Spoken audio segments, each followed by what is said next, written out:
ನಟ ದರ್ಶನ್ ವಿರುದ್ಧ ಎಸ್ಪಿಪಿ ಪ್ರಸನ್ನ ಅವರಿಂದ ವಾದ ಮಂಡನೆಯಾಗ್ತಾ ಇದೆ. ದರ್ಶನ್ ಪರ ವಕೀಲ ಸಿ.ವಿ. ನಾಗೇಶ್ ವಾದಕ್ಕೆ ಎಸ್ಪಿಪಿ ಆಕ್ಷೇಪ ವ್ಯಕ್ತಪಡಿಸಿದ್ದಾರೆ.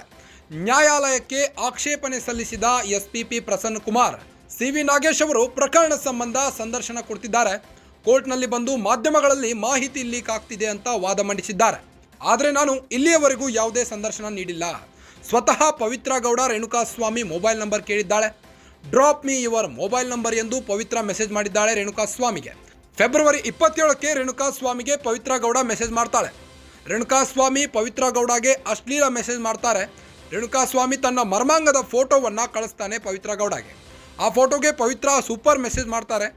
ನ್ಯಾಯಾಲಯದಲ್ಲಿ ಎಸ್ಪಿಪಿ ಪ್ರಸನ್ನ ಕುಮಾರ್ ಪ್ರಬಲವಾದ ವಾದ ಮಂಡಿಸುತ್ತಿದ್ದಾರೆ. ದರ್ಶನ್ ವಿರುದ್ಧ ಎಸ್ಪಿಪಿ ಪ್ರಸನ್ನ ಅವರಿಂದ ವಾದ ಮಂಡನೆ ನಡೀತಾ ಇದೆ. ನಗರದ 57ನೇ CCH ಕೋರ್ಟ್ನಲ್ಲಿ ಪ್ರಬಲವಾದ ವಾದ ಮಂಡಿಸುತ್ತಿದ್ದಾರೆ ಎಸ್ಪಿಪಿ ಪ್ರಸನ್ನ. ದರ್ಶನ್ ಪರ ವಕೀಲ ಸಿ.ವಿ. ನಾಗೇಶ್ ವಾದಕ್ಕೆ ಎಸ್ಪಿಪಿ ಆಕ್ಷೇಪ ವ್ಯಕ್ತಪಡಿಸಿದ್ದಾರೆ. ನ್ಯಾಯಾಲಯಕ್ಕೆ ಆಕ್ಷೇಪಣೆ ಸಲ್ಲಿಸಿದ ಎಸ್ಪಿಪಿ ಪ್ರಸನ್ನ ಕುಮಾರ್ ಸಿ.ವಿ. ನಾಗೇಶ್ ಅವರು ಪ್ರಕರಣ ಸಂಬಂಧ ಸಂದರ್ಶನ ಕೊಡ್ತಿದ್ದಾರೆ. ಕೋರ್ಟ್ನಲ್ಲಿ ಬಂದು ಮಾಧ್ಯಮಗಳಲ್ಲಿ ಮಾಹಿತಿ ಲೀಕ್ ಆಗ್ತಿದೆ ಅಂತ ವಾದ ಮಂಡಿಸಿದ್ದಾರೆ. ಆದರೆ ನಾನು ಇಲ್ಲಿಯವರೆಗೂ ಯಾವುದೇ ಸಂದರ್ಶನ ನೀಡಿಲ್ಲ. ಸ್ವತಃ ಪವಿತ್ರ ಗೌಡ ರೇಣುಕಾಸ್ವಾಮಿ ಮೊಬೈಲ್ ನಂಬರ್ ಕೇಳಿದ್ದಾಳೆ. Drop me your mobile number ಎಂದು ಪವಿತ್ರ ಮೆಸೇಜ್ ಹಾಕಿದ್ದಾಳೆ ರೇಣುಕಾಸ್ವಾಮಿಗೆ.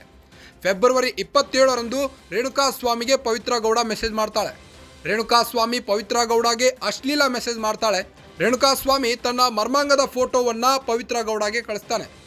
ಆ ಫೋಟೋಗೆ ಪವಿತ್ರ ಸೂಪರ್ ಮೆಸೇಜ್ ಮಾಡ್ತಾಳೆ. ನ್ಯಾಯಾಲಯದಲ್ಲಿ ಎಸ್ಪಿಪಿ ಪ್ರಸನ್ನ ಕುಮಾರ್ ಪ್ರಬಲವಾದ ವಾದ ಮಂಡಿಸುತ್ತಿದ್ದಾರೆ.